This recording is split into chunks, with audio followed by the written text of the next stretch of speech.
Jesus.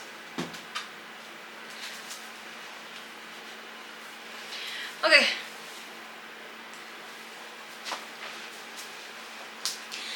No script. No script. No script, no edit. This is just the real blah blah blah. I don't know what I'm gonna call this series. 应该叫什么呢？讲废话，用废讲话。就是一个30多岁的女人想要告诉全世界的事情。Is that it? I think so. I also don't know why I want to start a podcast or like a series or just want to share about some topics in general because I feel like I have things to share. 就是有一个分享欲在嘛。Yeah, so for this series, I'm gonna try to be as real as possible. I'm not gonna do any editing. 如果我在家 editing 的话，我就会很 big take by all these things because 太麻烦了，太多工。So I'm just gonna start. And today's topic is gonna be actually I haven't thought of a topic yet. Okay, the first thing that comes to mind is about being ashamed. So recently, I had some guests who come over to my house, which is my extended family. And then I did a video about cleaning up the house. So that made me think about like 以前小时候住在家里的时候，就是跟爸爸妈妈一起。每次家里变到很乱，妈妈就会说：“赶快收拾一下东西，等一下有人要来，乱到这个样子。You might as well live in a pigsty， 就是好像猪窝、狗窝这样。Then 那时候的感觉就是来做家务，就是为了给别人看我的家是完美的 ，you know。Like I always have to put on a show, even in my own home. Like being clean and tidy in my house is not for myself, it's for other people. And it's quite like 就是从小在这种环境长大，然后觉得把家里弄整齐是要给人家看说我多厉害整理家里，我多厉害照顾自己 ，you know. But then it's all a show. And nothing you do at home, like cleaning up and all that, is all done for yourself. It's not like a form of self-care. It's for like if other people come, then they'll see how untidy you are, so you better clean up. So I realized that this carried over to many aspects of my life.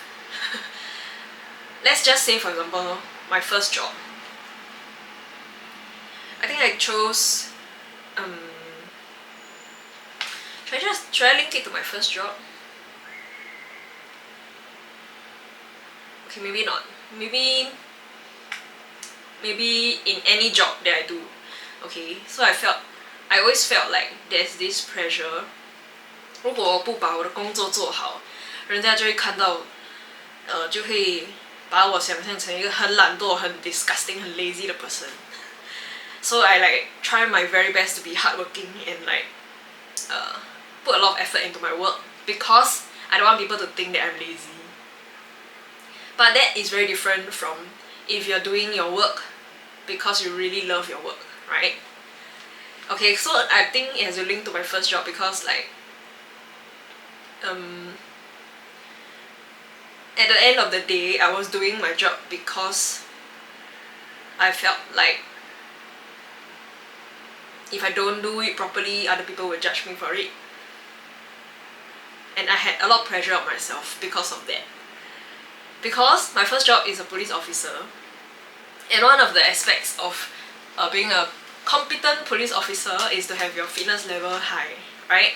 如果你 fitness level 很好，你就是一个很看起来会像是一个比较棒的警察。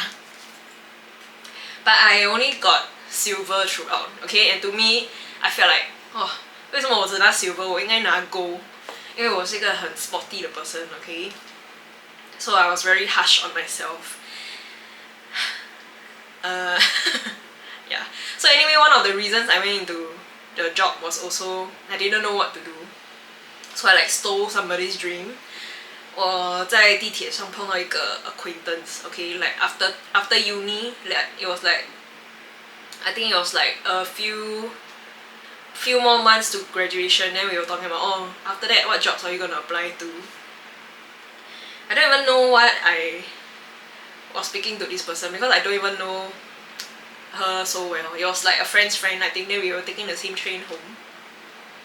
So she was like, oh, I want to apply to be a police officer. Then wow, interesting. I never thought of that before. Because I studied Chinese studies, right? So I was like, oh, interesting. So the more I listen, the more I feel like, hey, I also want to try.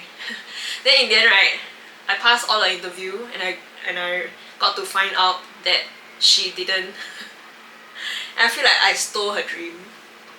Because the way she talked about getting into police, she had a sparkle in her eye, you know, her like 眼神 was like 炙热 that kind. So I felt like I stole her dream.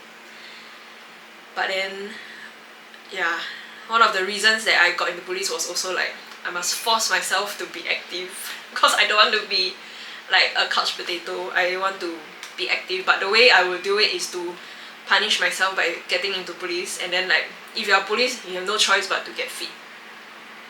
And that mindset was like, okay, if you're not fit, then you are a horrible person, you are terrible, you are lazy. 你是警察，为什么你可以不要做 you know 为什么你可以不要运动，为什么你这么懒惰 so it's a lot of pressure from like this kind of mindset from my childhood. Yeah, so I think I was burnt out because at the later stages in my career, I was 5 years in police. The later stages, I pushed myself further and I went into emergency response team, which is like you have to be a higher level of fitness to be in that team kind of thing. So I sort of pushed myself some more into that shame spiral, and I got so ashamed that I wasn't hitting all the like the proper fitness levels that I require myself to be at. Okay, in my unit, everybody was minimally supposed to get silver, and I got silver, you know, like it wasn't that hard for me, but I got silver every time. But I feel like no, 女孩子一定要更上一层楼, and then I feel like as a woman, you should set a higher limit for yourself so that all the guys in the unit will look up to you, right? So I thought like every time I take IBPT, I will be like, I need to get gold, but every time I never, because I only think I never go and train. I never train so hard. It's like I don't really want it. So the reasoning is, if I don't really train for it, means I don't really want it. That came from also an adult from my younger days, like from my teenage days. My badminton coach, I think, or like the badminton teacher in charge, he was saying like, do you want it enough?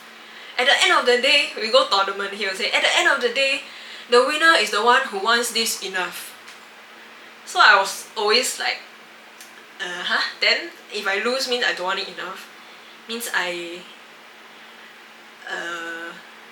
not desperate enough, or but I don't feel that way, you know. So a lot of this kind of thinking shaped me in my early part of my career, and I was just forcing myself into this shame spiral until I developed a eating disorder. I wasn't properly diagnosed, like, okay, but after reading through everything online, I knew that I developed an eating disorder. And it's not anorexia, it's not bulimia. It's something that I thought it wasn't so jialat because 你又没有吐，你又没有 like 暴瘦，你又还变肥。Even the eating disorder also, I felt ashamed, like, oh. Okay, so the eating disorder is binge eating. So I would like think about food all the time, and then I will eat a lot, and then I will be even more ashamed that I am eating a lot.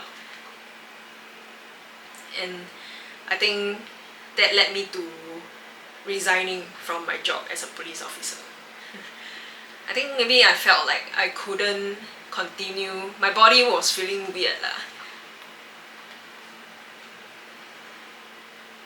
My body knew that I couldn't stay there anymore and like be so consumed by my shame. So I had the feeling of like every day I go to work, I'll be like, I want to quit, I want to quit, I want to quit. In my body, I'll be like, I want to quit, I want to quit, I want to quit. And so I quit. Yeah. So I guess that is the first topic of the day. Why I decided to start this podcast. Did I say that? Or like how I quit my first job? Or how I stole another person's dream and developed an eating disorder. Yay! Okay, yeah. So that's all for today. See you next time.